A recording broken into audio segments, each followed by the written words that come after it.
Hey Toolerinos, here's another quick Canton tool haul. I got this big Craftsman C-clamp.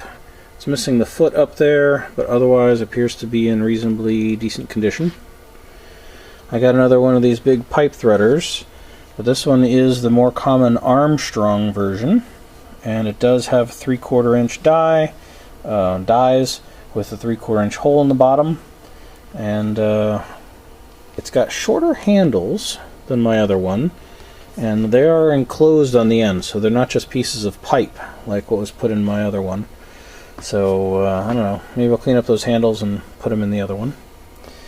And I picked up this probably machinist made heavy duty pick tool.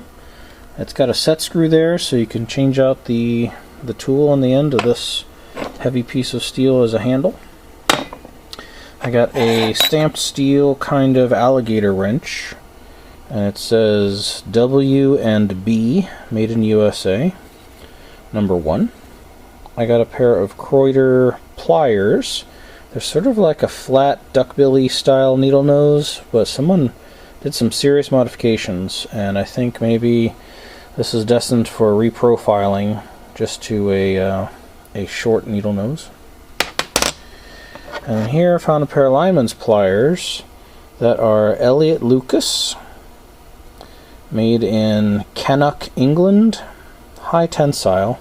Unfortunately the cutter is pretty well ruined, but I don't have a whole lot of made in England stuff, so I'll see what I can do with it. It may just get cleaned up and used for everything but cutting wire. And I got a little wood-handled screwdriver here, and it says Mac Huff. Never heard of that. It seems like it could be stamped by the owner, but the stamped letters are different sizes, which seems unlikely, and they're in line very well around the ferrule, even if they are a little crooked.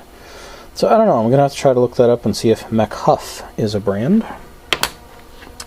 I don't know what this is.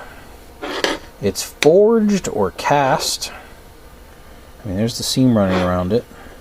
It's very heavy, very thick, and if it's not a tool, it's something else. Maybe I could repurpose it for something useful. And I got a seed spreader. This is not my first one, but this is the oldest looking one I've got. And I guess I'm just a sucker for anything, you know, made with gears and cast parts and whatever. And it still works. The bag is torn from age, but you can see where it's been stitched up and things by the previous owner. So it certainly has had a long life, and I don't know. I'm just drawn to those kinds of dirty gear things. Maybe I must not be the only one, right? And then probably the neatest item is this. The Remington Stud Driver, Model 450. Remington Arms Company, Incorporated, Ilion, New York. So it's very heavy, even though all this outer stuff is aluminum. This opens up, it slides open, so you can put in your fastener or your cartridge, and you know, kind of works like a gun. Kind of cool. Paid $10 for this. $10 for this. Like almost $10 for that, and then all the clamp and all the other tools and everything were $10. So I paid about $40 for that trip, which isn't too bad. Oh yeah, I also got all this hardware back here. $1 for a bag of electrical screws, $1.25 for some random hardware. And I only got it because I haven't seen these things in a long time. And here, I'll show you something. Fooled you. You guys thought I was going to show you a level. Look at that. November 26th, 1985. To Mom. 1 month after the DeLorean left on its first trip. But this was the first project I made, probably. At least the first one that has survived the test of time.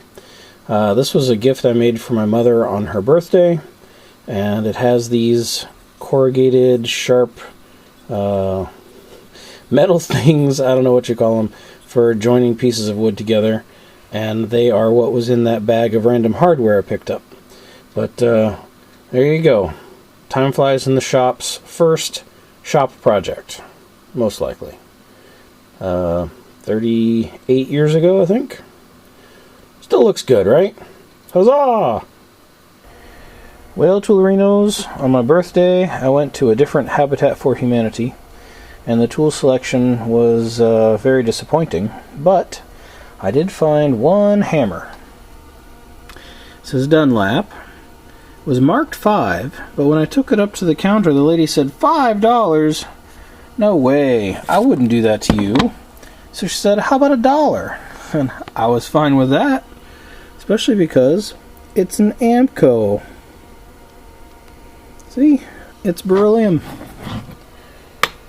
And interestingly, it looks like this wedge is beryllium, but these wedges look like they're steel, which would kind of defeat the purpose of being absolutely sure there's nothing to make a spark. But maybe I'm wrong. They look rusty to me, but we'll see when it needs a little tightened up. It's got a little bit of, can you hear that? It's got a little bit of looseness. So I'm thinking, scrape the handle and stain it, and I'll probably soak this in linseed oil to kind of swell the wood back up a little bit, and then I'll just re-drive those wedges to snug it up. And of course I'll get all the paint off of it and try to clean it up. But how about that? $1 Amco claw hammer. Sweet. Happy birthday to me.